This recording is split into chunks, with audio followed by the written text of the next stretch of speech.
자, 거대동장 2개 로고가 뒤에 있는데요. 키워드는 한 입 두 말입니다. 같은 입인데 말이 달라졌다 이런 뜻 같군요. 자, 그럼요. 우선 지금 야당에서 이 오염수 방류와 관련해서 뭐 1번을 비판하는 것 여기에 더해서 지금 현 정부도 굉장히 비판하고 있거든요. 자, 일단 그 목소리부터 하나 들어보겠습니다. 일본이 기어이 환경 전범의 길을 선택했습니다. 역사는 일본 정부와 기시다 내각을 반인륜적 오염수 테러를 자행한 환경 전범으로 기록할 것입니다. 지금이라도 방류를 중단하기 바랍니다. 윤석열 정권은 일본의 환경 범죄를 방조한 공동 정범으로 기록될 것입니다. 아, 공동 정범이란 굉장히 강한 표현까지 지금 동원이 됐죠. 자, 그리고요. 문재인 전 대통령도 정부 비판에 나섰습니다. 어제 올린 글인데요. 이렇게 돼 있습니다. 일본 오염수 방류 반대, 그리고 정부 대응이 아주 잘못됐다. 이거 국민 불안이 매우 크고 수산업 관계자 피해 막심하다. 이거 지원책 강구돼야 된다. 정부 대응 아주 잘못됐다. 이렇게 방점을 두고 있습니다. 자, 그런데요. 시간을 좀 거슬러 올라가 보겠습니다. 문재인 정부 당시 이 오염수 방류는 당시에도 큰 이슈였거든요. 당시에 문재인 정부의 내각 구성원들이 한 말들이 있습니다. 그 내용 들어보겠습니다. 반대를 한다기보다는 우리 국민들의 건강과 안전을 최우선으로 하면서 한 3가지 정도를 일본에게 줄기차게 일관되게 요청을 하고 있습니다. 우리가 볼 때 IAEA 기준에 맞는 그 적합성 절차에 따라서 된다면 저희가 굳이 반대할 건 없다고 봅니다. 일본 주권적인 영토 내에서 이루어진 사항이고, 물론 그 결정에 따라서는 우리 국민의 그 안전에 영향이 미칠 수 있는 사안이기 때문에 저희가 그 매의 주시를 하면서 일본 측에는 끊임없이 투명한 정보 공유를 요청하면서 지금 그 국무조정실을 중심으로 대응을 하고 있습니다. 네. 자, 들어보셨죠? 문재인 정부 때, 그러니까 민주당 정권 시절이었습니다. 가만히 들어보면은요, 뭐 IAEA 기준에 적합하면 굳이 반대하지 않겠다. 그리고요, 이건 일본의 주권 사항이다. 현 정부에서 내놓은 설명과 크게 다르지 않습니다. 김재석 국민의힘 도검갑 당협위원장 지금 나와 계신데요. 네. 이거 뭐 정권 바뀌니까 입장이 180도 달라진 겁니까? 이거 어떻게 봐야 됩니까? 저는 그렇게밖에 해석이 되지 않습니다. 그 문재인 정부 당시에도 이 후쿠시마 오염수 방류와 관련돼서는 IAEA 입장을 따르겠다. 그리고 IAEA 입장은 철저하게 과학적으로 검증된 형태로 나오기 때문에 거기에 대해서는 존중을 한다는 입장을 사실 거의 일관되게 이야기를 해왔습니다. 그런데 갑자기 정부가 바뀌고 오염수 얘기가 나오기 시작하니까 말씀 주신 대로 180도 입장이 바뀌면서 지금은 안 된다 이렇게 이야기를 하고 있는 지금 상황이거든요. 이재명 대표 표현대로는 공동 정범이라는 얘기가 나왔어요. 아니 그럼 이재명 대표의 표현대로라면 이 정부가 공동전범이라고 그러면 문재인 정부는 그럼 미수범이라는 뜻이거든요. 그러면 하려고 했는데 못했던 거잖아요. 말 그대로 지금 이재명 대표는 전 정부의 입장을 완전히 그냥 모르쇠로 유지를 하면서 그냥 현 정부를 타격하는 데만 지금 집중을 하고 있는 거거든요. 말씀 주신 대로 그 정도로 나쁜 범죄라고 한다 그러면 문재인 정부가 미수범이 되는 것이고 문재인 정부야말로 정말 이런 범죄에 의도가 있었던 정부로밖에는 해석이 되지 않습니다. 그래서 저는 철저하게 이것을 이재명 대표가 정치적으로 이용을 하고 있는 사안이다라고 생각을 하고요. 과학적으로 갔으면 좋겠습니다. 과학 보고서대로 예를 들면 여기에 대해서 이 과학 보고서를 바탕으로 외교적인 어떤 레버리지를 사용했느냐, 이걸 외교적으로 성과를 잘 이끌어냈느냐, 여기에 대한 비판은 당연히 현 정부 입장에서 받아들일 수 있는 부분이지만 내용 자체를 가지고 문재인 정부에서 인정했던 내용 자체를 가지고 180도 달라져서 이제는 틀리다라고 이야기하는 것은 너무 좀 뻔뻔한 이야기 같다라는 생각이 듭니다. 자, 지금 민주당 소속이신 조승현 민주당 국민소통위 수석 상임 부위원장, 조 부위원장 나와 계신데요. 지금 이제 이거 어떻게 된 겁니까, 이거? 지금 이제 180도 바뀌어졌다고 했는데 그 정도는 아닙니다. 한 160도 정도. 160도요? 는 그대로 있고 나머지 한 20%가 바뀐 거는 20도 정도가 바뀌었습니까? 지금 정의용 장관이 저 얘기를 한 게 2021년 4월 19일입니다. 그날 이제 저렇게 발언했는데 그로부터 한 5일 전에 4월 14일일 겁니다 아마. 예. 제가 그때 청와대 근무했기 때문에 정확하게 기억나는데 문재인 대통령께서 뭐라고 하셨냐면은 회의에서 국제해양법 재판소에다가 이거 제소하라 이렇게 지시를 하셨어요. 그게 사실은 핵심이고, 근데 정호영 장관은 어쨌든 정호영 장관도 그렇고 그 강경화 장관도 외교부 장관이지 않습니까? 예. 외교부 장관이란 건 사실 외교를 해야 되기 때문에 레토릭을 예. 순화해서 얘기를 한 거죠. 그래서 저 얘기의 뜻은 뭐냐면은 계속 우리는 조건을 달면서 예. 반대는 아니지만 외교부 장관이니까 그렇게 얘기를 하는 예. 거죠. 반대는 아니지만 조건을 달면서 계속 요구를 하겠다. 여기에 방점이 실린 거죠. 그럼 제소는 했습니까? 당시에? 그때 제소는 하지 않았고 계속 저걸 가지고 그 정도 제소할 방류를 안 했으니까 예. 아직 제소를 검토하라 그렇게 지시를 했고 제소를 하진 않았었고요. 근데 지금 얘기하는 건 사실 방류를 한 거고 예. 방류에 사실 찬성을 한 거고 윤석열 정부 같은 경우에는 지금 일본 정부를 대변해서 일본 도쿄전력을 대변해서 홍보 국민의 세금으로 홍보 영상까지 만들어가지고 적극적으로 하는 거잖아요. 이거는 그렇게 좀 다르다는 말씀을 좀 드리고 또 그냥 내로남불이 사실은 정치권에 있죠. 예. 예컨대 이제 뭐 예를 들면 야당일 때는 재벌을 비판하다가 여당이 되면은 어떤 대기업과 같이 손잡고 예. 경제를 위해서 한다든 이런 거 정도는 국민이 용납하겠지만 예. 뭐 낙하산에 대해서 비판하다가 여당이 되는 순간 낙하산 가려고 하는 이런 거는 비난을 받아야겠죠. 진짜 이거는 좀 차원이 다른 것 같아요. 그럼 아까 180도는 아니고 20도 정도 바뀌었다는 말씀인데 20도 바뀐 건 뭡니까 그럼? 제가 생각하기에는 그 정의용 장관 얘기에서 저 동의할 수 없는 부분인데 IAEA에다 맡겼다 이 부분은 좀 잘못했다고 그러니까 IAEA 생각합니다. 기준에 적합하면 반대할 이유는 없다. 예, 그 부분은 잘못했다고 생각합니다. 그럼 절대 실수라고 보시는 겁니까 저거를? 왜냐하면은 IAEA는 원자력 진흥기구지 환경단체가 아니에요. 예. 그렇기 때문에 환경에 대한 영향은 의사라든지 보건학자라든지 생물학자들이 판단해야 되는데 IAEA는 그건 판단할 수가 없어요. 예를 쉽게 들자면은 자동차 사고가 났어요. 그럼 부상자가 났는데 그걸 자동차 제조사에서 그걸 검사하는 게 아니라 그냥 의사가 치료해야 되는 거 아닙니까? 이런 부분에서 그 부분은 잘못됐다고 생각하는데 예. 한 가지 더 말씀드리자면은 엊그제까지만 해도 전 정권을 지금 반국가 세력이라고 했지 않습니까? 근데 이제 와서는 전국가 세력 그 전 정부의 뜻을 따르겠다 그러면은 지금 같이 반국가 세력이 되겠다는 얘기인데 이건 또 내로남불 중에서 좀 차원이 다른 내로남불이라고 좀 지적하지 않을 수가 없습니다. 한쪽은 이건 180도 바뀐 거 맞다. 무슨 소리입니까? 한 20도 정도고 당시에 발언 IAEA 거론한 거 요거 잘못됐습니다. 그때 그거 아닌데요. 뭐 실수 약간 이렇게 설명을 해 주셨는데 일단 이래요. 지금 과거 발언도 이것도 회자되고 있거든요. 그런데요. 지금 여당도요. 아무리 보니까요. 이 말바꿈이라는 지적에서 자유롭기가 쉽지 않아 보입니다. 왜 그런가 하면요. 과거에 이 오염수 관련된 얘기를 좀 한 게 있거든요. 지금 발언과 과거 발언을 좀 비교했습니다. 들어보시죠. 알프스라고 하는 다액종 제거 설비를 예고했다고는 하지만 여전히 삼중수소, 트리튬이 남아있고 이것은 각종 암을 유발한다고 알려져 있습니다. 그런데 야당은 무책임하게도 괴담과 선동으로 막연한 불안감을 부추겨 정치적 이익을 얻기에만 골몰하고 있습니다. 뭐죠 이거 지금?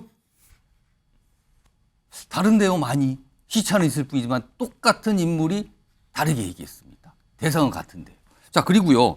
현재 여당 인사들이 과거 야당 시절에 오염수 관련된 얘기를 한 게 있거든요. 그것도 들어보겠습니다.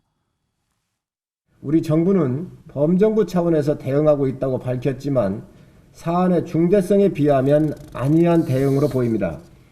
즉시 대통령께서 나서 일본 정부에 강력한 우려를 전달해야 합니다. 바다를 함께하는 인접국과 국민들에 대한 폭거로서 강력히 규탄합니다. 제주에 주재하고 있는 일본 청용사를 초치하고 일본 대사와의 면담을 통해 강력한 항의 의사를 전달하겠습니다.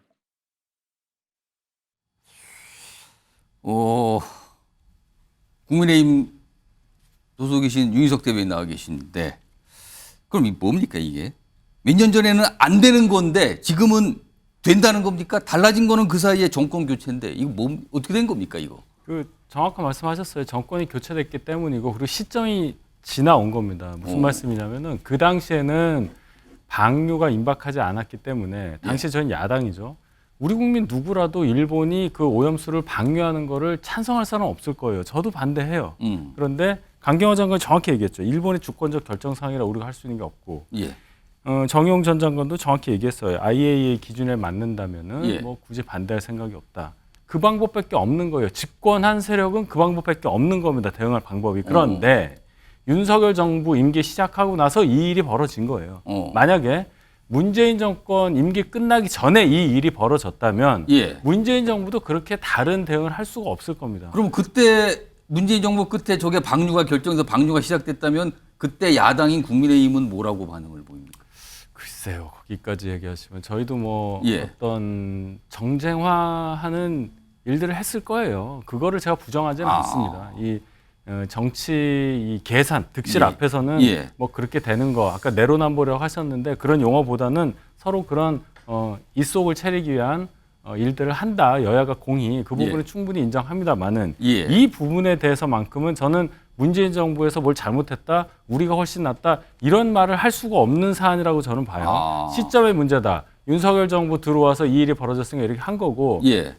문재인 정부에서도 그렇게밖에 할 수 없었던 상황이 있으니까 같은 거예요. 정부 여당이니까요. 똑같은 정부 여당이었기 때문에 이런 게 나왔다. 다만 야당이었을 때 어떻게 했느냐 여부를 보면은 아까 말씀드린 정장화해서 정치적으로 어떤 입지를 강화하기 위한 수단으로 이 사안을 쓸 수 있었다. 이 말씀 드립니다. 앞서 영상에서 윤석 대표님, 김기현 대표가 당신도 대표가 아닌데 알프스 그거 처리하는 장치잖아요. 그거 처리해도 삼중수소 암 유발하더라. 이거 어떻게 되는 겁니까 그러면? 삼중수소가 암을 유발한다는 그 발언은 글쎄요. 제가 들은 바로는 삼중수소가 암을 유발한다는 것에 대한 어떤 근거인지 잘 모르겠습니다. 예. 당시에 김기현 당시 의원이 지금 대표시지만 예. 어떤 근거를 갖고 말씀하시는지 제가 모르기 때문에 예. 거기에 대해서 특별하게 예. 제가 코멘트하기가 좀 부적절하네요. 답변을 안 하신 걸로 지금 제가 간주하겠습니다. 그러면은 정기남 조선대 정치외교과 개공 교수 나와 계신데요. 예. 이쯤 되면요 여야 이게 뭐 찬성을 위한 찬성, 반대를 위한 반대 이겁니까? 이거 어떻게 이해해야 됩니까? 이게 좀 안타깝죠. 좀 전에 윤희석 대변인도 얘기했습니다만 야당의 역할이라는 게 있는 거고 항상 정부 여당의 역할이라는 게 있는 예. 거죠. 야당은 국민적 우려를 전달하고 또 어떤 그 잘못된 행동에 대해서 규탄하고 예. 이럴 수 있는 겁니다. 그런 예. 여론을 또 전달하는 거죠. 자, 그럼 정부 여당은 뭡니까? 국민들을 설득시키고 예. 또 안심시키는 역할이 있는 거예요. 그런 면에서 서로 간의 역할이 있는 겁니다. 역할이 그러면은 몇 년 사이 이제 바뀌었다. 바뀔 수 저는 있다고 봐요. 예. 그러나 최소한 바뀔 때는 예. 여당으로서 어떤 역할을 해야 되는지가 중심이 돼야 되는 거예요. 자, 그러면 지금 야당의 주장과 비판에 대해서 예. 충분히 국민적 우려를 대변하고 있는 모습에 대해서 가짜뉴스, 괴담, 선동 이렇게 공격할 일은 아니라는 거예요. 자, 야당의 충분한 그런 문제 제기를 예. 정말 이제라도 국민적 우려를 한번 우리가 여야 할 것 없이 일본 정부에 그런 우려를 전달하자. 예. 라든가 아니면 종합적인 뭐 이를테면 안전 확보 대책 예. 이런 것들을 뭐 요구한다든지 아울러서 어민과 관련해서는 여러 가지 피해가 지금 막대한 피해가 예상되잖아요. 예. 그럼 여기에 대한 지원 대책, 예를 들면 추경을 통해서라도 우리가 선제적으로 대응하자. 이런 식의 얘기를 끌어가야 되는 것이지 여와 야의 역할이 바뀌었다고 해서 예. 일방적으로 정치 공세 또는 가짜뉴스 괴담으로 몰아붙이는 행태는 국민적 동의를 얻기 어렵다. 그리고 지금 문재인 정부와 윤석열 정부가 뭐 크게 다르지 않다 그러는데 예. 사실 문재인 정부 때는 방류 자체가 이루어지지 않았기 때문에 예. 나름대로 우려를 전달한 건 사실입니다. 실제 그 당시에 과기부 1차관 했던 문미옥 차관 같은 경우는 국제회의를 통해서 예. 후쿠시마 오염수 방류 문제를 적극 제기했어요. 예. 그리고 실제 앞서도 잠깐 언급이 있었습니다만 국제해양재판소 제소까지도 검토를 지시한 바가 있습니다. 자, 윤석열 정부 지금 하고 있는 모습을 보면 문재인 정부하고는 기류가 다른 건 사실이죠. 뭐 후쿠시마 오염수 안전하다. 예. 대통령실에서 홍보 영상까지 만들어서 그것도 10억이 넘는 예산으로 안전 홍보 영상을 제작한다? 이게 우리 정부가 할 일입니까? 이런 부분에서의 차이는 분명히 있지만 예. 차이를 얘기할 것이 아니라 어떻게 하면 이 상황에 대해서 여야가 예. 민생의 문제고 국익의 문제이기 때문에 머리를 맞대고 이 문제를 풀어낼 것인가 예. 여기에 집중을 해야 되는 거죠. 그럼 추가 질문 하나 드리면 방금 전에 확인한 영상에서 이재명 대표는 이 오염수 방류에 대해서 현 정부가 공동 정범이라 그랬어요. 그러니까 정치적 표현이죠. 자, 왜 공동 정범입니까? 이 정부는 오염수 방류에 대해서 단 한 번도 항의하지 않고 자, 대통령은 또 책임 있는 입장도 내놓지 않고 있어요. 그런 부분에 대해서는 사실상 방조한 거 아니냐. 그리고 이것은 국제환경단체인 그린피스도 그런 입장을 내놓고 있습니다. 예. 뭔가 우리 정부의 입장을 충분히 대변하고 항의하고 또 안전대책을 요구하고 피해 보상을 요구하겠다라고 하는 우리 정부의 강한 입장이 있다면 예. 굳이 공동정범 이런 얘기를 쓸 이유가 없는 것이죠. 영상을 제가 정치화에 대해서 좀 자세히 옛날 걸 좀 찾아가지고 조목조목 전해드렸는데 참 이걸 어떻게 좀 받아야 될지 모르겠습니다. 아무튼 뭐 상황이 이렇게 됐는데요. 자, 그런데요. 이 오염수 관련된 이런 논쟁이 갑자기 문재인 전 대통령에게 이걸 뭐 튀었다 그럴까요? 그런데요. 화면 좀 보시죠. 이게 좀 며칠 사이에 벌어진 일인데 며칠 전에 하태경 국민의힘 의원이 이런 얘기를 본인의 글로 올려요. 문재인 전 대통령 오염수 방류에도 문제 없다는 거 잘 안다. 왜 그런가 하면은 그 직전에 문재인 전 대통령이 오염수 방류한 날 어제잖아요. 어제 오염수 관련된 입장을 본인의 SNS에 쓴 게 아니라 무슨 바둑 대회에서 우리나라가 우승한 거 그걸 막 축하하는 걸 썼거든요. 그랬더니 오늘이 굉장히 오염수 때문에 주목받는 날인데 그 얘기는 안 하고 바둑 얘기 쓴 거 보니까 본인이 잘 알고 있다. 문제 없다는 거. 그러자 문재인 전 대통령이 하태경 의원 때문에 한마디 안 할 수가 없다. 그러면서 반대한다는 입장을 낸 거예요. 그러자 다시 하태경 의원이 과거 정부 때, 집권 때 본인 정책과는 다른 말씀을 하시네요. 그러면서 과거에 그때 내각에 했던 장관도 이렇게 얘기했잖아요. 이렇게 또 받아쳤습니다. 상황이 이렇게 됐어요. 자, 그러자 정치권의 반응이 하나 나왔는데요. 들어보시죠. 근데 전직 대통령께서 현직 의원의 얘기를 꼬리를 딱 물고 들어가서 내 일에서 한마디 하지 않을 수 없다라고 얘기하신 거는 정치적으로 손해나는 일입니다. 어떤 대목에서 화가 나셨는지는 알겠는데 그렇다고 무슨 전 대통령이 지금 하태경 의원이 다선 의원이긴 하지만은 저 여당 의원하고 같이 놀 급은 아니잖아요. 자, 저런 반응인데 김재섭 위원장. 네. 혹시요 문재인 전 대통령이 다시 바둑 관련된 축하글을 올렸을 때 이 야당 지지자들 분들께서 그리고 문재인 전 대통령을 지지하는 걸로 보이는 분들께서 이렇게 댓글 같은 걸 올렸는데 그런 내용 중에 이런 게 있어요. 아니 지금이 이런 바둑 관련돼서 이런 글을 올릴 때입니까? 이건 뭡니까? 실망입니다. 뭐 이런 반응들이 있었거든요. 혹시 이런 지지자들의 지적을 의식해서 문재인 전 대통령이 입장을 낸 거 아닙니까?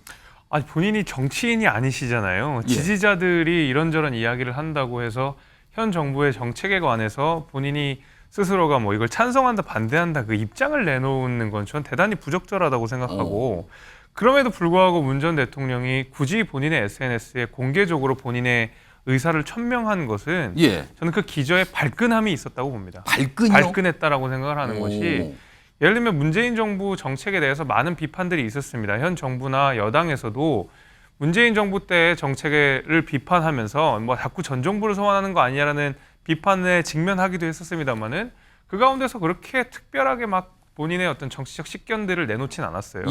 근데 여기에서만큼은 특정 인물 하태경 의원을 거론하면서 참을 수가 없다. 그러니까 한마디 하지 않을 수 없다. 나 못 참겠다라고 하면서 말문을 이어갔거든요. 그것은 결국에는 문재인 대통령께서 심적으로 굉장히 발끈하게 하는 무언가가 있었다라는 거고 저는 그게 아마 하태경 의원이 아주 아픈 부분을 건드렸다고 생각하는데 하태경 의원이 문재인 대통령이 아마 이 문제가 없다라는 것을 그러니까 오염수 방류에 관해서 환경적인 문제가 없다는 것을 아마 알 겁니다라는 이야기를 했는데 실제로 문재인 전 대통령이 이것이 환경 오염에 영향이 별로 없다는 사실을 알았기 때문에 더 찔렸을 거라고 저는 봐요. 그래서 이런 반응을 보인 거 아니냐? 네. 그래 애써 부인하고 나 절대 아니야. 지금 반대해라고 해서 굳이 입장을 내야 됐던 것은 실제로 앞서서 우리가 뭐 많은 문재인 정부 때 외교부 장관의 이야기도 들었습니다만은 일본의 주권 사항이다. IAEA 보고서대로 따라가겠다라는 이야기를 외교부 장관이 직접 공개적으로 이야기를 합니다. 당연히 문재인 대통령의 묵인 내지는 지시가 있다고 볼 수밖에 없는 내용이거든요. 그렇다 그러면 하태경 의원이 지적한 대로 문 전 대통령은 오염수 방류와 관해서 이거 큰 문제가 안 되겠는데라는 사실을 아마 알고 계셨을 겁니다. 그러니까 이것을 지금 그 현 정부에서 또 막상 또 한다고 하니까 반대하지 않으면 본인이 동의하게 되는 것처럼 그냥 정치적 오명을 뒤집어 쓰는 것처럼 될까 봐 굉장히 발끈하신 것 같아요. 그래서 아마 저는 하태경 의원의 말이 문재인 대통령을 굉장히 뼈아프게 했기 때문에 저렇게 입장을 낸 거라고 저는 보고 있습니다. 정규환 교수님은 박원석 전 의원의 그 지적, 아니 문재인 전 대통령이 지금 급이 그겁니까? 약간 이 지적이었는데 이걸 어떻게 들으셨습니까? 저는 그 급 얘기는 뭐 공감이 가요. 전직 대통령으로서 해야 될 입장이라는 게 있거든요. 근데 그 발언이 가지는 어떤 무게, 이게 정파적 입장을 대변해버리면 예. 그 순간 오염되기 쉽다. 아. 그런 의미에서 문재인 대통령이 물론 그 심정적인 이해는 충분히 됩니다만 예. 굳이 하태경 의원의 어떤 그를 굳이 끄집어내서 그 왜 또 이 하태경 의원 때문에 뭐 이런 걸 왜 굳이 그렇습니다. 썼느냐 그런 그거를. 측면에서 본다면 벌송사 나온 건 사실이다. 자, 하태경 의원 저는 입장에 대해서 대단히 비판적 입장입니다. 자, 방류 결정을 문재인 정부가 했습니까? 일본 정부가 한 거예요. 예. 자, 그러면 찍소리 한번 못 하다가 이제 와서 갑자기 전임 정부를 얘기해요. 문재인 대통령을 소환했단 말이에요. 자, 이런 태도는 바람직스럽지 못하다. 분리하면 전 정권 탓입니까? 그런 면에서 하태경 의원 얘기에 동의할 수 없지만 예. 저는 문재인 대통령이 직접적으로 대응할 일이 아니었다. 예. 오히려 어찌 보면 문재인 전 대통령은 지금 숨어야 하고 윤석열 대통령이 나서야죠. 국민 앞에 나서서 방류를 두고 볼 수밖에 없는 상황이라면 이런 일이 왜 벌어지고 예. 있고 어떤 책임 있게 행동하겠다. 예. 대통령으로서 이렇게 해야 되겠고 곧 다시 반복합니다만 문재인 대통령은 숨고 예. 윤석열 대통령이 나서야 할 때죠. 갑자기 좀 가정을 하고 싶은 생각이 드는데, 그러니까 만약에 하태경 의원이 본인의 SNS에 저런 글을 안 올렸다라면은 문재인 대통령이 어제 오염수 관련된 입장을 냈을까? 갑자기 궁금해지는데 모르겠습니다. 일단 뭐 가정이니까요. 근데 그런 가정은 성립이 안 됐고 하태경 의원님 반응이 있었고 다시 반응이 있었고 뭐 이런 상황이 돼버렸습니다. 자, 오염수 관련해서 과거 지금의 여야가 무슨 얘기를 했는지 좀 전해드렸습니다.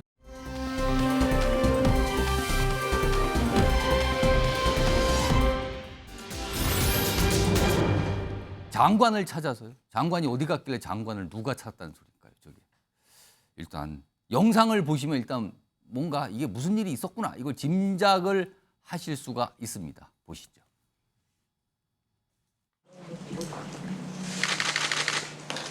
완전히 무시하는 태도입니다. 거의 내에 있음에도 불구하고 여야가 소리한 국회 여당이 여기 대장입니다.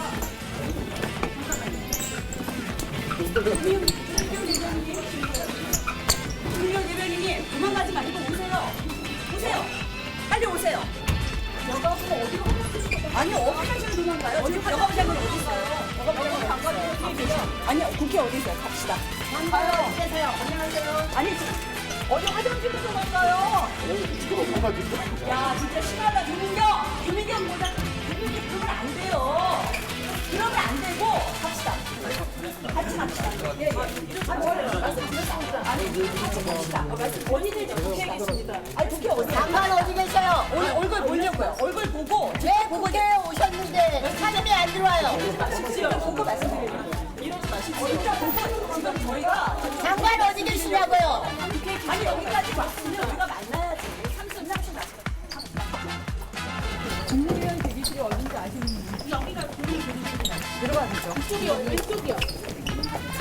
도대체 어디에 도망가서 숨어 있는 겁니까, 여가부 장관? 아니 그렇게 자신이 없고 할 말을 할 수 있는 게 없으면 장관 자리에 왜 앉아 있습니까? 사퇴하시지. 아니 이게 무슨 일입니까? 지금 화장실에서 뭘 막 밀고 막 등으로 밀고 막 이런 모습까지 나타났는데요. 조승현 부위원장. 예. 오늘 무슨 일이 있었던 겁니까? 김현숙 장관을 불렀다고요? 그러니까 지금 국회 여성가족위원회 전체 회의가 어제 열렸습니다. 예. 그래서 이제 여성가족부 등 이 유관부처를 출석시켜가지고 예. 잼버리 실패에 대한 현안 질의를 하기로 한 거죠. 근데 그 전날까지 예. 그저께까지도 증인 출석 관련해서 여야 간의 합의가 이루어지지 합의가 안 됐어요. 안 된 누구를 거죠. 부를지에 대해서. 네네. 오. 그래서 그 당일날 전체 회의에 여당 의원들은 출석하지 않고 자리를 비웠습니다. 오늘 이 여가부 전체 회의에 여당 의원들은 참석을 안 한 거고. 그렇죠. 오늘. 예. 그러다 보니까 국회법에 의해서 그래도 장관은 출석을 해서 배석을 해야 되거든요. 전체 야당만 앉아서 진행을 하더라도.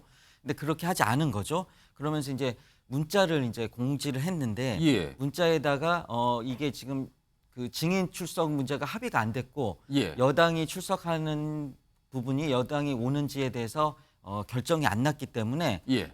불참석하다 그것은 아니지만은 국회 내에서 이제 대기하고 있겠다. 그러면 김영수 장관은 오늘 국회 안에 있었던 거예요? 그렇다고 보여지죠. 문자를 그렇게 보냈으니까 근데 결국 거짓말을 민주당 아닐 거 아닙니까? 의원들은 김영수 장관을 못 찾은 겁니까? 그래서 이제 장관 찾아 산만리가 벌어진 거죠. 그 문자를 받고 그러면서 이제 그 용해인 의원이 페이스북에 그걸 올리니까 다른 의원들까지 해갖고 다 찾아다니면 카메라도 지금 다 붙어가지고 기자들도 이제 찾아다니는데 저 화장실에서 저런 상황이 이제 벌어진 거죠.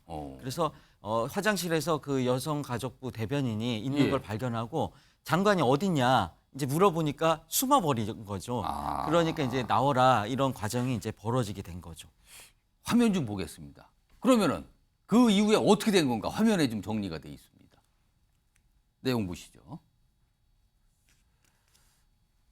그래서 뭐 찾아다녔잖아요. 근데 못 찾았어요. 그러자 국회 여가위 상임위 소속의 야당 의원들은 국무위원 출석 요구의 건이라는 걸 의결을 했어요.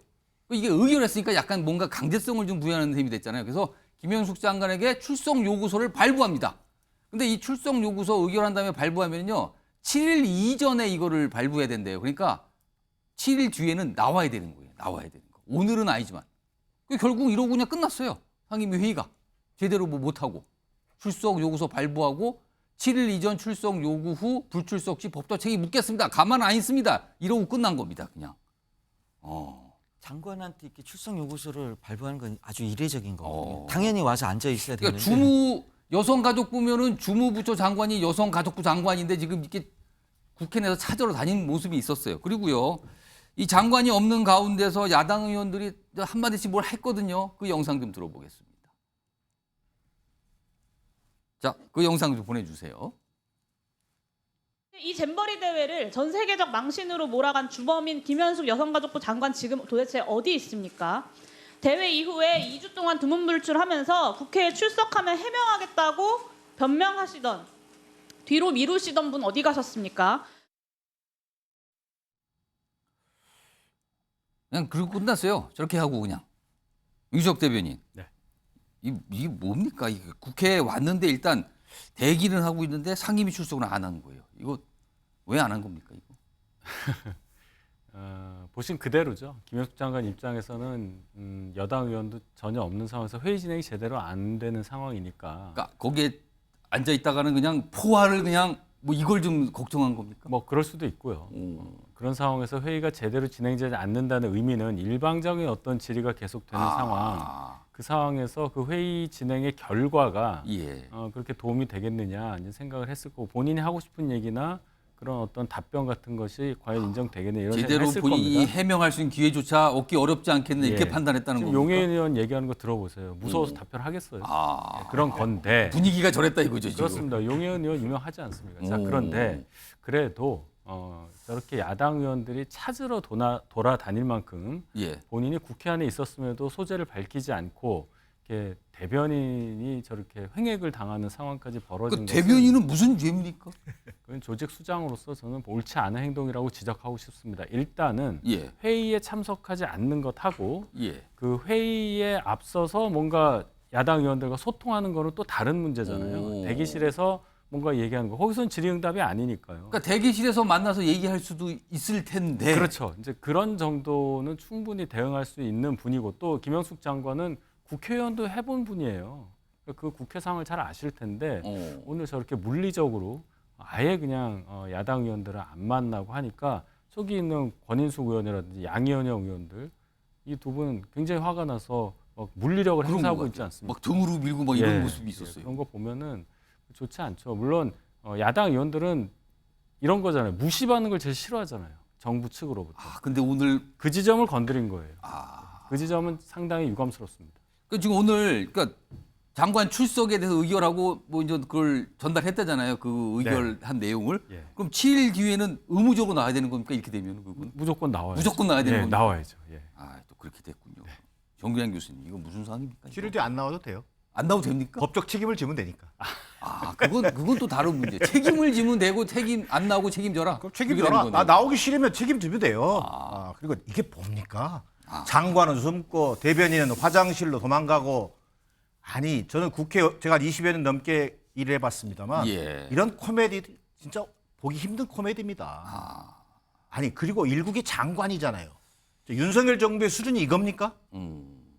아니 자 잼버리 파행으로 인해서 국가적 망신을 초래했어요. 자 국가 행정 시스템의 난맥상이라고 하는 부분이 여과 없이 노출됐습니다.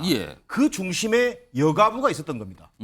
자 그러면 책임 있게 여가부 장관이 나와서 이 정부를 대표해서 야당 의원들의 질의라든지 야당 의원들의 비판에 대해서 답변하고 또 책임질 일 있으면 책임지겠다는 자세로 임하는 것이 장관의 역할인 거죠.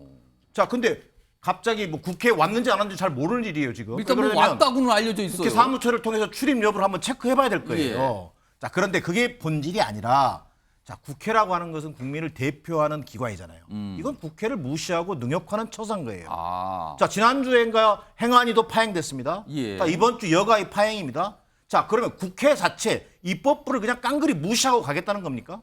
저게 여가부 장관 개인의 판단인지 아니면 정부 차원의 어떤 입장이 있는 것인지 저는 그것도 궁금해요. 왜? 저런 모습을 보였다면 좀 전에 윤희석 대변인 말씀처럼 유감 표명이 아니라 여가부 장관 당장 경질해야죠. 입법부를 저렇게 깡그리 무시하는 경우가 어디가 있습니까? 저는 윤석열 정부의 어떤 책임이 있다면 또 잼버리 파행에 대해서 오히려 김현숙 장관이 나서서 당당히 맞서주고 또 당당하게 책임질 있으면 책임지고 이런 모습을 보여주는 게 국무위원으로서의 역할이고 책임인 거죠. 조승현 부위원장이 갑자기 아까 설명을 좀 해주는데 갑자기 뭐가 아쉬운 게 나오셨는지 손을 드셨어요. 말씀하시죠. 이게 지금 여성가족부 장관 저분의 책임도 분명히 있지만 대통령 책임도 있다고 저는 꼭 말씀드리고 싶어요. 왜냐하면요. 이분이 경제 전문가이지 여성 정책 전문가가 아닙니다. 이분 그래서 잼버리에서 성범죄가 발생했는데 경미한 것 이런 젠더 감수성 없는 발언까지 할 정도로 그때 논란이 있었죠. 논란이 됐죠. 그래서 이분은 여성에 대한 그런 여성가족부가 해야 될 일 여성가족부 장관의 책무 이런 거에 대해서 모르는 분이에요. 이런 분을 낙하산으로 보낸 겁니다. 왜? 윤석열 대통령께서 대선 때 여가부 폐지라든지 이런 포퓰리즘 정책에 기반해서 이런 여가부를 생각하고 있기 때문에 이런 인사를 한 거에 대해서 책임을 물어야 되는 거고요. 또 한 가지 이분을 사퇴시키지 않는 이유가 그겁니다. 이분을 사퇴시키면 대통령한테도 여당에도 책임이 전가가 되기 때문에 그 책임을 짓지 않기 위해서 회피하기 위해서 이분을 그대로 놔두고 있는 거거든요. 이건 윤석열 대통령의 책임도 있다고 저는 생각합니다. 제가 30초만 얘기할게요. 말씀하세요. 여가부 장관이 조직위원장을 맡았기 때문에 이 사태가 됐다 이 말씀을 하실 거면 정부 초기에 여가부 폐지를 공약으로 당선된 윤 대통령의 정부 운영 방침에 대해서 민주당에서 협조를 해주셨어야 돼요. 정부조직법 통과를 안 시켜주니까 여가부라는 저희 입장에서 볼 때는 그렇게 효율적이지 않은 조직을 끌고 갈 수밖에 없었던 겁니다. 그런 거 아니에요? 그걸 막아놓고선 지금 여가부 장관의 이상한 사람을 갖다 놔서 이렇게 됐다 하시면 약간 논리가 안 맞죠? 제가 말씀드리는 건 이런 거죠. 조승현 부위원장. 대통령은 국정 운영의 최고 책임자입니다. 그렇기 때문에 잼버리가 실패하더라도 그걸 전 정권 탓하거나 아니면 전북 호남 탓할 게 아니라 이것은 나의 책임이다. 그 사과 한마디면 국민들은 다 이해합니다. 근데 그 사과를 안 하고 그 사과를 안 하기 위해서 저런 분을 그대로 장관직에 놔두는 거가 문제다. 아니 지금 말씀하신 거는 여가부 장관의 경제 전문가를 갖다 놔서 그게 이렇게 됐다는 얘기 하셨잖아요. 그 얘기 처음 시작한 거 아니에요? 대통령 사과 여부는 나중 얘기고 제가 묻는 추가로 건 나왔어요, 그 질문이 얘기가. 아니에요. 여가부 시스템에 대해서 이 정부에서는 이게 지금 시대에 안 맞다고 본 거예요. 이거를 들고 가다 보니 조직위원장 어차피 여가부가 있으니까 어떻게 맡을 수밖에 없잖아요. 이런 것도 있었다. 알겠습니다. 중간에 처음에 잘 좀 협조 좀 부탁드렸잖아요. 윤희석 대변인께 추가 질문 드리면 사실은 윤석열 대통령의 공약이 여가부 폐지였거든요. 근데 이제 정부조직법이 사실은 이제 민주당의 동의가 없으면 통과가 안 되니까 지금까지 왔다 이 설명인데 지금 여당 내에서 여가부 폐지 기류는 더 강해졌습니까, 그럼? 여가부를 폐지를 하려면 의석 상황이 바뀌지 않으면 불가능하다는 걸 알기 때문에 그리고 여가부를 존치하고 그 안에서 뭔가 업무 분장을 다시 할까 뭐 이런 얘기들은 나오는 걸로 들었습니다. 지금 어쩔 수가 없으니까 이거는. 못 바꾸니까요, 지금은. 그러니까 제 말씀은 여가부를 바라보는 여당의 시선이 더 곱지 않게 됐냐 이거죠. 뭐 인사 조치 이런 거 말씀하시는 것 같은데 거기까지는 모르겠습니다. 지켜봐야죠. 알겠습니다. 아무튼 이걸 뭐라고 표현합니까? 이게 희한한 일할까요? 이게 뭐 참 처음 보는 일할까요? 아무튼 장관 찾아 국회를 여기저기 다니는 모습들이 나타났습니다. 근데 김현수 장관이 국회에 있었다고 알려주는데 그 국회를 떠났을 거 아니에요. 떠난 건 어떻게 된 겁니까? 그럼 어떻게 떠난 겁니까? 그러면 이거는 아는 분이 아마 계시겠죠. 그거는 알겠습니다.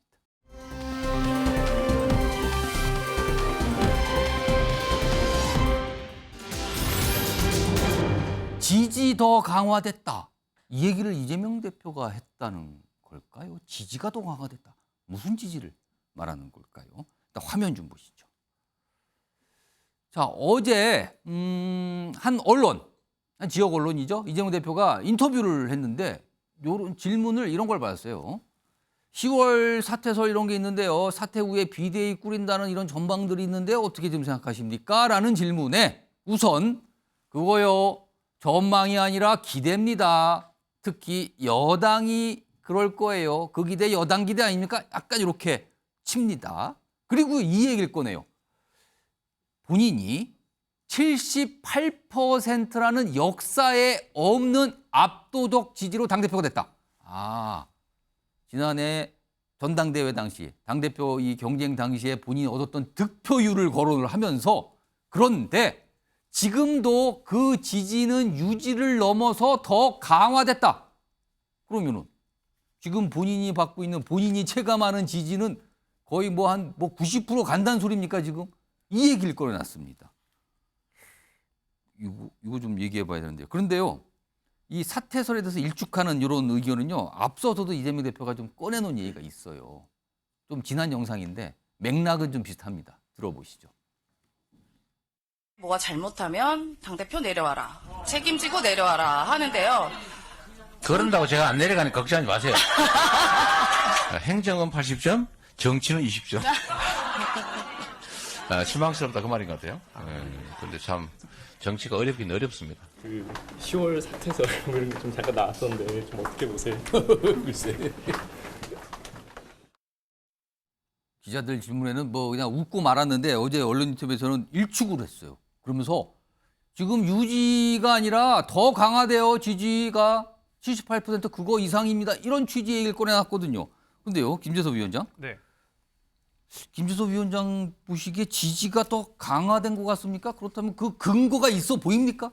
저는 지지 강화된 것 같습니다. 아, 그래요? 네. 근데 이재명 대표 말에 저는 힌트가 있다고 생각하는데 지지가 확장됐다고 하지 않았잖아요. 지지가 확대됐다고 하지 않았잖아요. 확장, 그러면 지지가 강화됐다고 했습니다. 강화하고 확장은 어떻게 다른 겁니까? 강화라는 것은 기존에 있는 지지층들이 더 열렬히 지지한다는 얘기고요. 더 열성이 됐다? 예, 지지가 확장됐다고 하는 것은 당 지도부로서, 당 대표로서 민주당을 지지하는 사람들을 더 폭넓게 포용한다는 의미를 담고 있는데 이재명 대표는 말 그대로 지지층을 짠물로 만드는 건 잘해왔거든요. 그러니까 저 강화된 거는 짠물이 됐다는 뜻입니까? 짠물이 됐다는 소리죠. 그러니까 이재명 대표의 강성 팬덤층인 이른바 개딸분들을 위한 정치를 이재명 대표는 당대표 취임 이후로 꾸준히 해왔습니다. 애초에 민주당 내에서 수박 논쟁이 일어났을 때도 그 시발점은 바로 이재명 대표였거든요.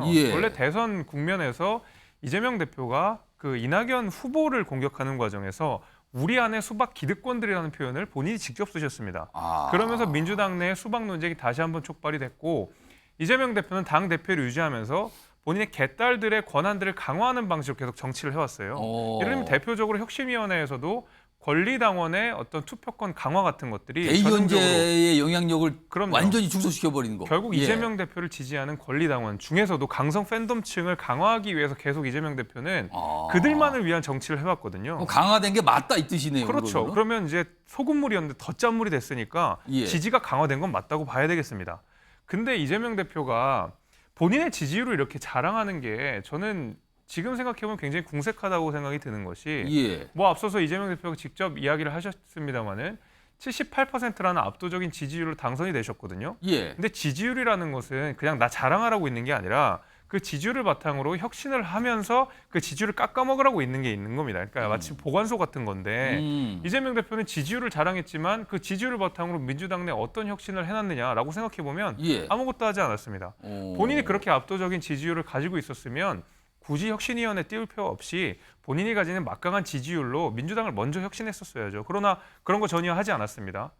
그리고 나서도 더 웃긴 것은 예를 들면 뭐 송영길 전 대표라든지 뭐 김남국 의원이라든지 민주당 내에서 문제를 발생하게 했던 그 인물들에 대해서 이재명 대표는 그 어떤 징계 조치도 하지 않았습니다. 스스로 다 탈당하게 만들었거든요. 그럼 결국 이재명 대표는 지지율 높다라는 것이 본인 지지율 자랑하기 위해서 있다라는 얘기밖에 안 돼요. 그래서 저는 지지율 자랑만 하지 마시고 민주당 내에서 일어나는 여러 가지 문제점들, 국민들이 비판한 지점들을 개혁하라고 그 지지율 써먹으라고 있는 거니까 그걸 써먹으시고 그리고 지지도 자꾸 강화만 하지 말고 확대를 하셨으면 좋겠다 이 생각이 좀 듭니다. 갑자기 저는 김재섭 위원장이 지지율 강화된 거 맞습니다라고 얘기하는데 칭찬이 아니었군요. 짠물입니다. 짜도 보통 짠 게 아닙니다. 지금 그 말씀을 해주셨는데 자 조승현 부위원장이 보시기에는 이재명 대표에 대한 지지가 더 강화됐다고 보시는지 그렇다고 그 근거는 어디에 있습니까? 일단 강화라는 단어에 대해서 설명을 해주셨는데 그러면서 이제 짠물이라고 표현하셨는데 물론 강성당원들은 있습니다. 그리고 그 강성당원들이 더 적극적으로 때로는 과격하게 활동하는 건 맞아요. 그렇지만은 대다수의 77.77%의 민주당 당원들이 적극적으로 활동하진 않더라도 같은 생각을 공유하고 있다고 저는 생각을 합니다. 뭐냐면은 검찰이 무도하게 우소부리의 권력을 활용해서 야당을 탄압하고 야당을 모욕하고 야당 대표에 대한 계속 지속적인 명예훼손을 하지만 아직까지 대장종이 됐던 쌍방울 FC가 됐던 쌍방울 변호사비 대납이 됐던 하나도 나온 게 없고 뭐 뇌물죄라 그러고 428조 저수지에 묻어놨다고 했지만은 뇌물죄로 기소도 못했습니다. 배임이라고 해서 제대로 열심히 일을 안 했다 이걸로 기소를 했는데 안고 빠진 찐빵이거든요. 그런 사태를 보면서 검찰이 야당을 탄압하고 있다. 이거에 대해서 알고 있고 그래서 우리 이재명 대표를 지켜야 되고 이재명 대표를 중심으로 민주당이 나아가서 총선을 치러야 된다. 이런 생각이 저변에 깔려 있습니다. 다만 여의도의 눈높이로 봤을 때 그런 어떤 매너리즘에 빠진 기득권 엘리트 정치인들이 봤을 때는 이재명 대표를 무시하는 거죠. 쉽게 얘기해서 뭐 품격 없다 뭐 이런 식으로 무시를 하는데 당원들은 사실은 거기에 대해서 동질감을 느끼고 응원하고 이런 강화되고 있는 측면이 분명히 있습니다. 그래서 그거를 말씀드리는 거고요. 기대라는 말을 아까 사용이 됐는데 그건 피그말리온 효과라고 설명드리고 싶어요. 자꾸 기대하고 이재명 대표를 날리면 공천을 받을 수 있다. 이런 기대감에 검찰의 편에 서가지고 그게 여당의 기대라고 아까 얘기를 꺼내놨던데요. 여당도 기대하지만은 야당의 일부 의원들도 기대를 하고 있어요. 계속해서 이재명 대표를 날리면은 공천 받을 수 있다 이런 생각으로 검찰 편에 서서 체포동의안이라든지 이런 거를 가결시키려는 이런 움직임이라든지 계속 언론에 나와서 내부 총질하는 이런 문제들이 있거든요. 그렇지만은 한 말씀만 더 드리자면은 그런 당대표 날리면 공천 받을 수 있다 생각하는 이런 생각은 착각이고요. 당원들에 의해서 오히려 날리면을 당할 수가 있다는 말씀 드리고 싶어요. 다음에 준비된 목소리가 두 분이 등장하는 게 한 분이 이게 조승현 부위원장이 말씀하시는 그분에 해당되는 걸까요? 그리고 또 한 분은 이재명 대표하고 아주 가까운 분이시죠. 서로 상반된 얘기를 꺼내놉니다. 들어보겠습니다. 다 가능성이 있다고 봅니다. 말하자면 이재명 대표는 끝까지 안 물러나고 싶을 겁니다. 책임을 지라 이런 차원이 아니고 지금 본인의 문제 때문에 더불어민주당이 방탄정당, 사당화 그리고 당내 여러 가지 부조리 이러한 부분이 파생되고 있기 때문에 빨리 그 당대표직을 물러나는 것이 당을 위해서나 본인을 위해서나 바람직하다고 생각합니다. 지금 이 상황에서 일부에서는 이재명 당대표가 사퇴하는 게 최선책이라고 이야기하지만 좀 그렇게 생각하지 않습니다. 그래요? 오히려 그렇게 되면은 당에 여러 가지 절차가 있기 때문에 혼란이 유발될 것이고요. 총선을 위한 어떤 당내 기구들을 만들고 할 때 저는 이재명 당대표가 당 안팎의 여러 의견들을 종합해갖고 또 당의 변화와 혁신 안들을 그 당시 구체적으로 내놓고 그러고 난 다음에 어떤 것이 당의 승리를 위한 가장 좋은 방법인지를 선택할 것으로 보고 있습니다. 윤석 대변인, 지금 이재명 대표 사법 리스크가 뭐 현실로 나타나는 차원이 아니라 점점 커지고 있거든요. 사실은 뭐 소환도 계속 이루어지고 있는 상황인데 지금 사퇴서를 단칼에 한마디로 일축을 한 내용이 나왔단 말이에요. 이재명 대표의 이 자신감의 근거는 어디 있다고 보십니까? 자신감이 없는 거죠. 아, 자신감이 없는 거예요? 진짜 자신감이 있으면 본인 지지가 강화되고 있다 이런 얘기 안 합니다. 굳이? 안 하죠. 굳이 다 아는데? 예, 그걸 왜 해요? 뭐 77.7%였죠? 뭐 78% 지지율로 이제 뭐 올림을 하면 78%입니다. 뭐 그걸로 당선이 됐던 그 1년 된 얘기예요. 3일 있으면 1년 됩니다. 그 얘기 굳이 뭐 하려고 합니까? 지금이 중요한 거잖아요.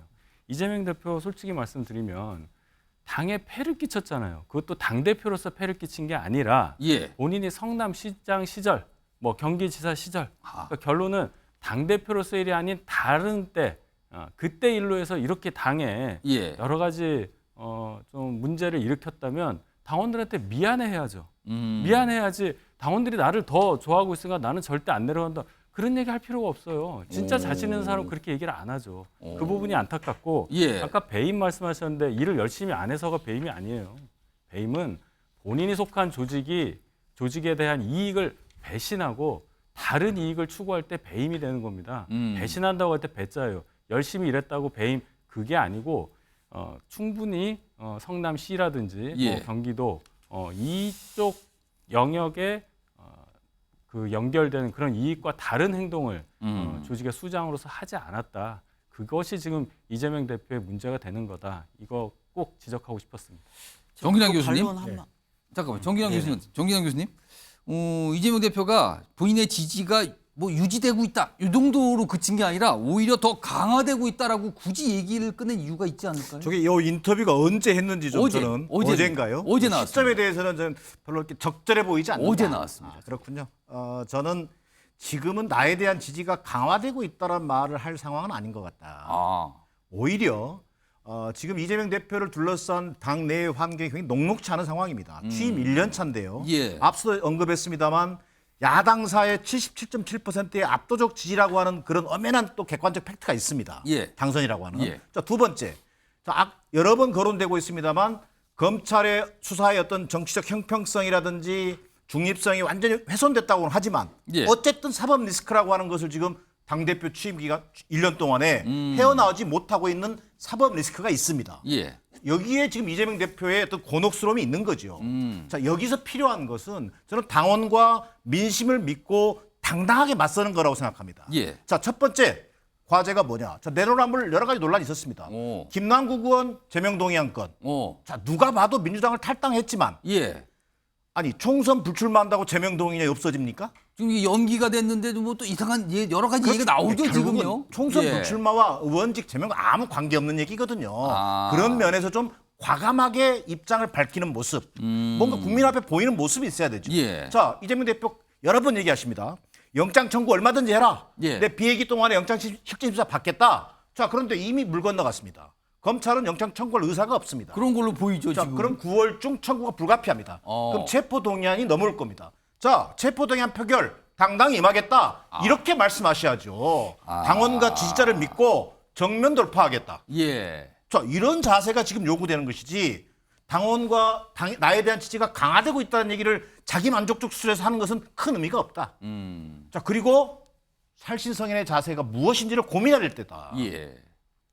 어떻게 하면 당을 살리고 내 정치적 리더십을 회복할 수 있는지를 고민하는 것이 중요한 것이지 지금 지지층이 강화됐다는 얘기를 함으로 해서 전체적인 상황을 자칫 모면하는 듯한 이런 모습으로 비치는 것은 바람직스럽지 않다라는 게 제 판단입니다. 정기남 교수께서 그냥 쓴소리도 그냥 보통 쓴소리가 아닌 걸 해주셨어요. 아까 조승현 부위원장이 뭐 말씀하실 건데 제가 30초 드릴까요? 뭐 반박을 하시는가 반론하실 것 같은데. 얘기하겠습니다. 배임 관련해서 얘기를 나와서 이제 한동훈 장관이 국회에 나오면서 그 얘기를 했지 않습니까? 성남 시민에게 피해를 준 범죄 혐의라고 이렇게 표현한 거하고 같은 취지잖아요, 배임이.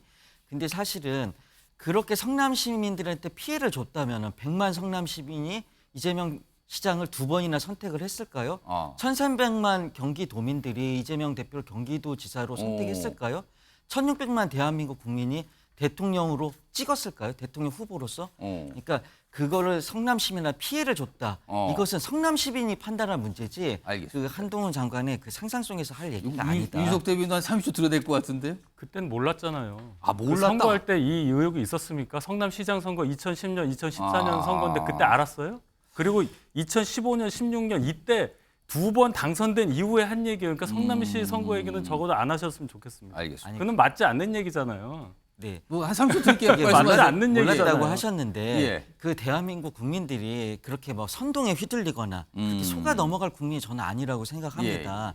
뭐냐면은 이 사람이 어떻게 시정에 임했는지 도정에 임했는지 이런 걸 다 알고 이 사람의 진심이라든지 이 사람의 능력을 알고 찍는 거지. 검찰이 무슨 얘기한 것처럼 뭐 428억 이런 말도 안 되는 얘기 때문에 그런 거에 현혹될 국민들이 저는 아니라고 그러면 생각합니다. 대선 결과가 말해주네요. 그 얘기는 그렇죠? 알겠습니다. 지금 뭐 이 조승현 부위원장께서 계속 검찰 수사 관련된 얘기를 계속 설명을 해주고 계세요. 알겠습니다. 갑자기 좀 뭐가 좀 치열해질 듯한 살짝 이재명 대표 나오니까 그랬는데요.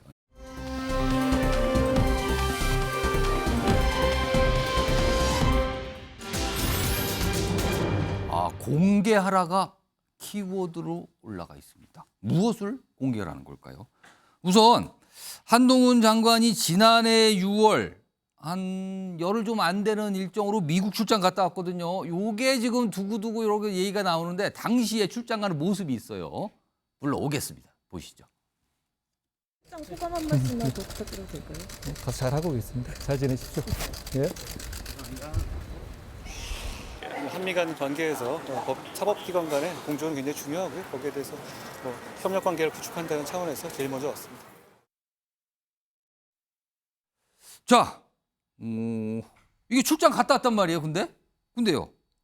조승현 부위원장 지금 키워드가 공개하라예요. 이게 무슨 내용이에요? 무슨 과정이 그동안 있었고 뭘 공개하라는 겁니까? 네, 그러니까 한동훈 장관이 2022년 6월 29일부터 7월 7일까지 미국 출장을 갔습니다. 근데 이제 공식 일정은 5개였고, 근데 예산이 4,840만 원이 쓰였다. 5천만 원 좀 안 됐네요. 네, 5천만 원 안 되고 이제 면담하고 시찰 일정이 있었는데요. 그러면서 갔다 와서 이제 난 퍼스트 클래스가 아니라 비즈니스 클래스를 이용했다 이렇게 홍보 자료까지 낸 거죠. 그러니까 이제 세금 잡아라 대표인 하승수 변호사가 정보 공개 청구를 한 거예요. 어디다 어떻게 썼는지. 출장비 어떻게 구체적으로 썼는지를 그렇죠. 좀 내놔라. 네. 그랬더니 이제 한동훈 장관이 국익을 해칠 우려가 있기 때문에 자료를 다 공개하지 않고 상세한 지출 내역을 빼고 그냥 운임이 2,459만 원이 들었고 체재비가 2,339만 원이 들었다. 이렇게 이제 거기까지만 공개한 거죠. 큰 맥락에서만 금액을 좀 공개했군요. 이번에 이제 업무 추진비 휘발 영수증처럼 그렇게 이제 공개를 안 한 거죠, 사실은. 그러니까 11월 달에 이제 행정 소송이 들어갔고 법원이 얼마 전에 8월 25일 날 오늘인가요, 이게? 네. 국익을 해치는 거나 국가 안보에 지장이 없기 때문에 목적이나 방문 기간 일정 이런 게 이미 다 공개가 됐지 않습니까? 그러니까 국익이라든지 해치거나 안보에 지장이 없기 때문에 공개해라. 이렇게 판결이 나온 거죠. 그러니까 출장을 갔다 왔는데 그 내역에 대해서 시민단체가 공개하라고 요구를 했는데 법무부는 이거는 국익과 관련되기 때문에 공개하면 안 됩니다. 그러나 법원은 상관없다. 공개하세요. 이 결정이 1심 판결이 나온 건데요. 김재섭 위원장.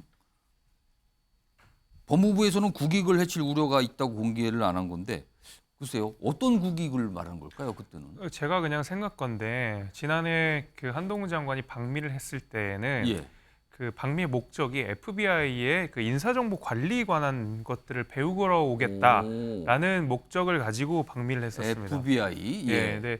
제가 그래서 만약에 이게 국익 내지는 안보의 이유로 공개를 하는 것을 조금 꺼려했다 그러면 아마 FBI랑 연결된 무언가가 있기 때문에 저는 그럴 가능성이 좀 있다고 봅니다. 말씀 주신 대로 당연히 국가 공무원이 이런 방미라든지 출장을 갔을 때 이 관련된 자료들을 공개하는 것은 당연히 원칙입니다. 그러나 그것이 국익에 중대한 영향을 줄 수 있거나 안보에 위협을 줄 수 있는 경우에는 미공개를 우리가 예외적으로 할 수가 있는데 다른 일정들이야 통상 공개를 해도 되는 일정들로 저도 생각이 됩니다만은 FBI와 관련된 일정들은 사실 법무부 입장에서도 아마 그리고 국제관계에 있어서 약간 드러내는 것이 곤란한 면이 저는 분명히 있었을 거라고 생각합니다. 아마도 그런 거라고 하기 때문에 법무부에서 그랬지만은 이제 사법부가 판단하기에 일단 1심에서는 공개하는 게 맞다라고 봤으니까 이제 공개는 하되 다만 제가 드린 대로 이게 만약에 FBI의 어떤 정보들과 관련된 비밀 정보들과 관련된 내용이라 그러면 그거는 차후에라도 아마 비공개로 전환될 가능성이 저는 있다고 봅니다. 이 출장과 관련해서요. 출장이 6월이었잖아요. 그리고 8월에 국회에서 관련 얘기가 나왔는데 이 두 분 사이 안 좋은 두 분이 얘기를 나눕니다. 사이가 안 좋아요. 들어보시죠. 미국에 머물러 있는 7일 동안에 미국 현지 사람을 만난 것은 3일밖에 되지 않습니다. 나머지 4일 공쳤어요. 꽝이었어요. 4,800만 원 쓰셨습니다. 하루에 1,600만 원꼴이고요. 원래 목적은 미국의 법무부 장관 메릭 갈런드를 만나기로 돼 있었습니다. 그런데 출국 이후에 무산이 됐어요. 저희 그 출장의 가장 큰 목표는 FBI 국장의 면담이었고요. 이런 일이 왜 벌어질 수 있느냐? 미국 법무부 장관이 한동훈 법무부 장관을 우습게 봤다. 제가 1대7로 회담을 했고 그게 반독점 국장과 형사국장 그러니까 둘 다 상원 인준받는 차관보입니다. 그쪽에서도 저에게 충분히 예우를 한 회담을 했다는 알겠습니다. 것이고요. 자. 저 당시에 이제 쟁점은 우스운 대우를 받았냐 안 받았냐 이건데 사실 이제 오늘 이 1심 판결은 이 출장비에 대해서 공개하는 거냐 마느냐. 근데 전 법원에서는 이거는 공개하는 게 합당하다 이 판단을 내렸거든요. 정경환 교수님 어떻게 보셨습니까? 저는 그 한동훈 장관에게 좀 충고하고 싶은데요. 예. 그 한동훈 장관답게 대처했으면 좋겠어요. 답게? 법원의 판결이 나왔잖아요. 그렇죠. 자, 그러면 법원의 판결 취지를 존중하고 거기 결정에 따라주는 게 맞지요. 자, 출장 중에 식당 가고 호텔 간 거 공개하는 게 국익과 뭔 관계가 있습니까? FBI 일정 관심 없어요. FBI 일정 그냥 빼도 돼요. 예. 그 비용을 공개하라는 거잖아요. 그런 재판부의 결정에 대해서 대단히 상식적이고 합리적인 결정인데 예. 존중할 줄 알아야 되죠. 자, 판결문을 검토한 뒤에 항소 여부를 결정하겠다? 그런 꼼수 쓰지 마세요. 한동훈 장관은 그래도 본인에게 더 예. 가혹한 잣대를 들이대는 그런 모습을 보여줘야죠. 저는 그런 것이 필요한데 그리고 그동안 예산 절감했다고 홍보까지 했잖아요. 그럼 떳떳하다면 공개 못할 이유가 없다고 봐요. 좀 전에 김우겸 의원이 얘기한 것처럼 실제로 의심되는 대목은 있어요. 합리적 의심을 하는 거예요. 왜? 예. 7박 9일 중에 3일이 연휴였어요. 만나지도 못했어요. 자, 그러면 그 일정을 공개해봐라라고 얘기하는 건 국회의원으로 저는 당연한 권리라고 생각합니다. 자, 그러나 그 문제로 가지 않더라도 쓴 비용에 대해서 식당 가고 비행기 싹 얼마 들었고 어느 호텔에서 얼마를 주고 묵었는지 그걸 왜 공개 못합니까? 그게 국가기밀과 뭔 관계가 있습니까? 알겠습니다. 오늘 정경환 교수님 여야를 가리지 않고 오늘 쓴소리를 그냥 막 여기저기 얘기하고 계세요 지금. 윤석 대변인 이게 1심 판결이 나온 거잖아요. 그러면은 한동훈 장관이 어떻게 항소할 걸로 좀 판단하십니까? 뭐 판결문 이제 분석한다고 하니 예. 그 결과에 따라서 뭐 항소를 하든 뭐 법원 판결에 따르는 하겠죠. 제가 드리고 싶은 말씀은 한동훈 장관 개인에 대해서는 아마 본인도 그런 생각할 거예요. 그럼 내가 다 공개하고 싶다. 그러나 법무부 장관으로서 미국 출장을 간 거 아니겠어요? 예. 법무부 장관을 다른 사람이 할 수 있는 거고요 앞으로. 그럼 이제 뭔가 선례가 될 겁니다. 장관의 해외 출장에 대해서 어디까지 출장비를 공개하느냐. 전례가 남을 수가 있다. 예, 그런 게 있기 때문에 쉽게 어떻게 할 수가 없는 거예요. 한동훈 장관 일개 어떤 무슨 정치인 취급을 하면서 한동훈답게 해라. 이 얘기는 제가 볼 땐 신분이 법무부 장관이기 때문에 그 요구는 본인이 그렇게 하고 싶어도 할 수 없는 상황이 있을 거다 이렇게 보고요. 세금 도둑 잡아라는 시민단체가 이제 이런 얘기를 하는데 제가 이 말씀 꼭 드리고 싶습니다. 시민단체가 정치를 하려고 해서 상당히 안타까워요. 이 단체가 한동훈 장관 왜 예를 들어서 민주당이 집권한 시기에도 그런 장관을 상대로 이런 소송을 했었던가 그런 걸 한번 생각해 보면 글쎄요. 시민단체라는 이름 밑에서 이렇게 해도 되는 건지에 대해서 저는 또 한번 문제 제기를 합니다. 알겠습니다. 한동훈 장관한테 이런 문제 제기하는 이유가 있습니다. 왜냐하면 검찰이 지금 특수활동비 수백억 원을 자기 용돈처럼 맘대로 씁니다. 이거 업무상 횡령이 될 수도 있는 문제거든요. 그리고 업무 추진비도 영수증을 휘발해가지고 제출했지 않습니까? 대한민국의 압수수색에서 못 구할 게 없는 검찰이 영수증 하나 못 구합니까? 그런 짓을 하니까 지금 한동훈 장관한테 이렇게 세금 도둑 단체에서 이거를 하는 거죠 지금. 조승현 부위원장 그냥 일관되게 검찰 얘기를 계속 뭔가 이거 논평 중에 계속 말씀하고 계세요 지금. 알겠습니다.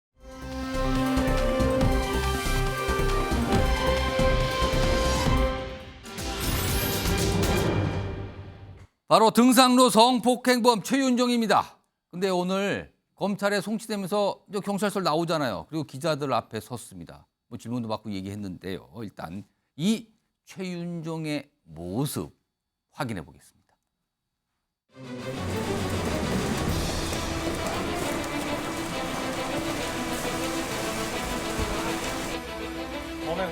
저질렀습니까?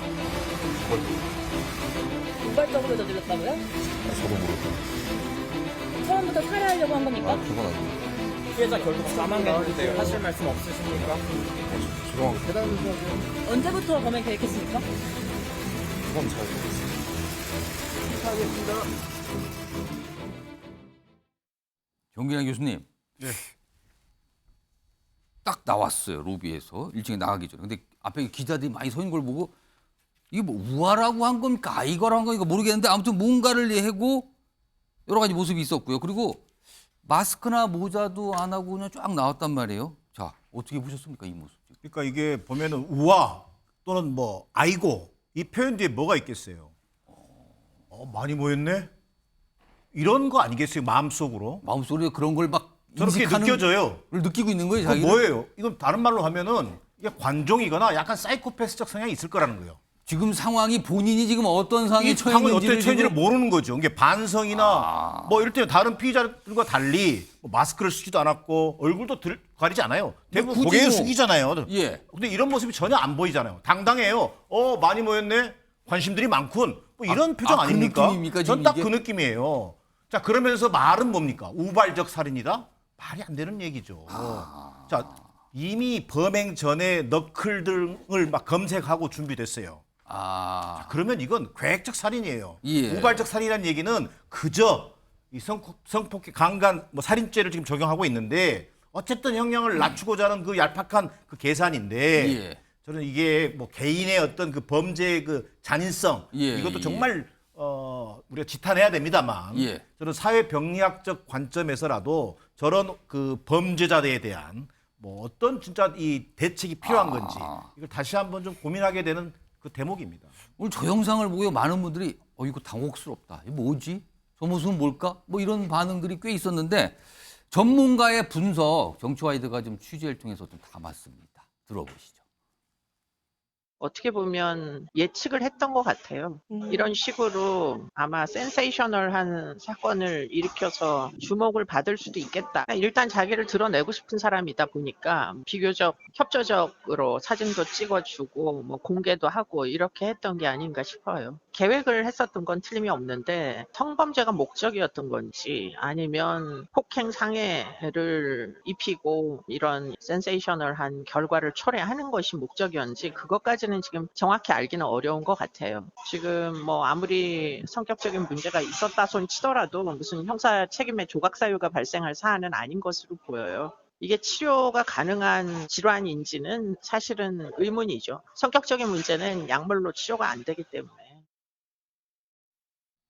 전문가 분석이 저렇습니다. 유석 대변인.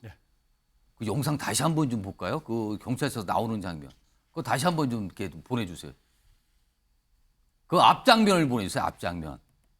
뭐라고 입으로 얘기하는 거. 예. 앞장면 좀 불러주세요. 다시. 예. 일단 저런 모습 좀 보시고 저 표정과 태도 이거 도대체 무슨 생각을 하는 걸까요? 지금 살짝 웃잖아요. 저 보시면. 아, 그러네요. 예, 살짝 웃죠. 그러니까 아까 이수정 교수님 말씀하신 대로 외톨이의 삶을 쭉 살다가 나도 좀 주목받고 싶고 나도 좀 사람들이 알아봐주고 싶고 지금 뭐 이 상황에서 예, 그런 거에 대한 욕망을 이제 실현한 거라고 저는 이런 짓을 하고 저 사람은 왔는데요? 그 생각하고 있다고 봐요. 그러면 이게 보통 생각이 아닌데요? 그렇죠. 그러니까 반성이니 뭐니 뭐 이런 거하고는 전혀 관련이 없는 얘기입니다. 그래서 제가 저런 장면을 볼 때마다 예. 참 그 고뇌에 쌓여요. 이 범죄자에 대한 인권, 처벌, 수위 이런 거 우리 많이 얘기하지 않습니까? 예. 이럴 때마다 저도 어떻게 해야 되나 이걸 도대체? 진짜 막 굉장히 격한 생각이 들어요. 근데 우리 격한 지금 생각. 가석방 없는 종신형 예. 가지고 이제 여러 얘기를 하는데 이거 정말로 우리가 잘 생각을 해야 되겠다. 왜냐하면 이런 범죄가 이제 사회 병리학적 요소가 많아졌기 때문에 예. 이제 빈번하게 일어날 가능성이 커요. 그럴 때마다 우리가 저런 장면을 계속 보면서 한탄만 해야 하느냐? 그거는 이제 철학적으로 법무행정적인 측면 이런 거 다시 한번 사회 공론화해서 결론을 좀 내려야 할 듯합니다. 또 굉장히 좀 보시는 많은 분들이 당혹스럽고요. 그리고요. 이 고의되신 그 유족분들이 저 모습을 보면 무슨 생각이 드실지 할 말이 딱히 없습니다. 진짜 저 모습은요.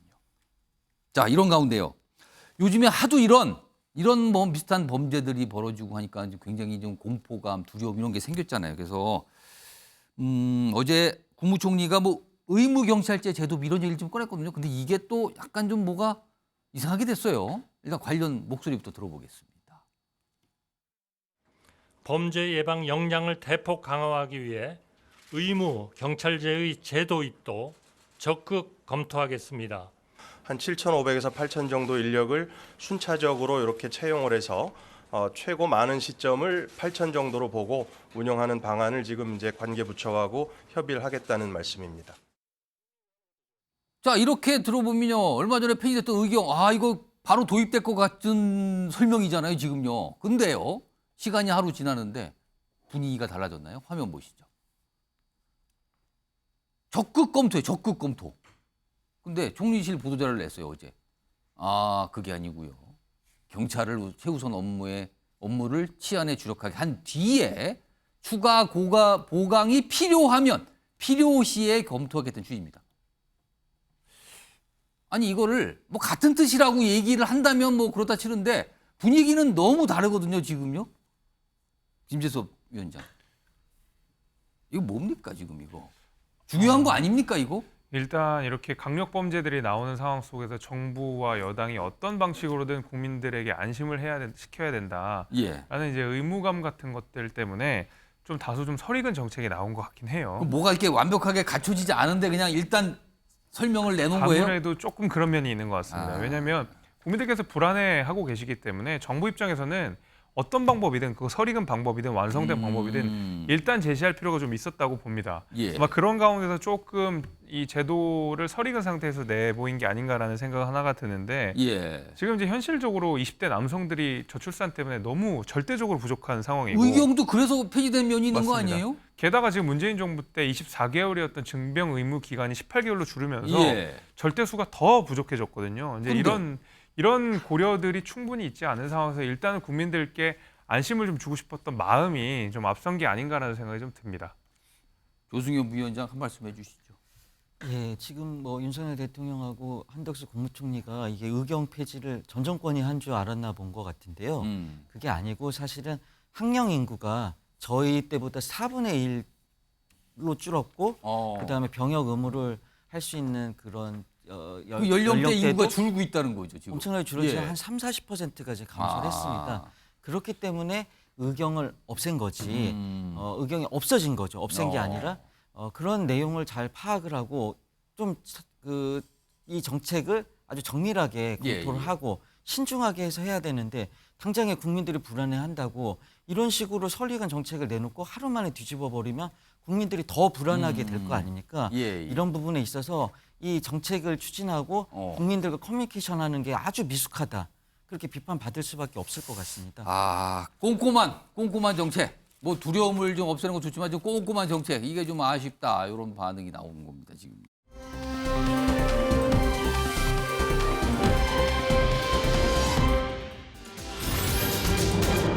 이분 나오셨군요. 트럼프의 머그샷입니다. 저 사진이 머그샷인가 본데요. 일단 관련 영상이 좀 있습니다. 확인해 보겠습니다.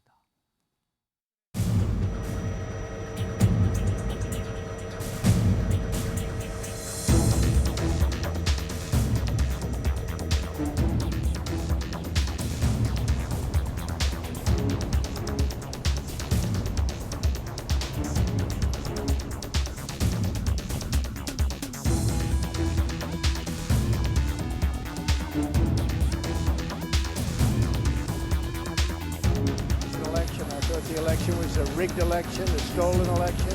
We did nothing wrong. I did nothing wrong. And everybody knows it. I've never had such support. And that goes...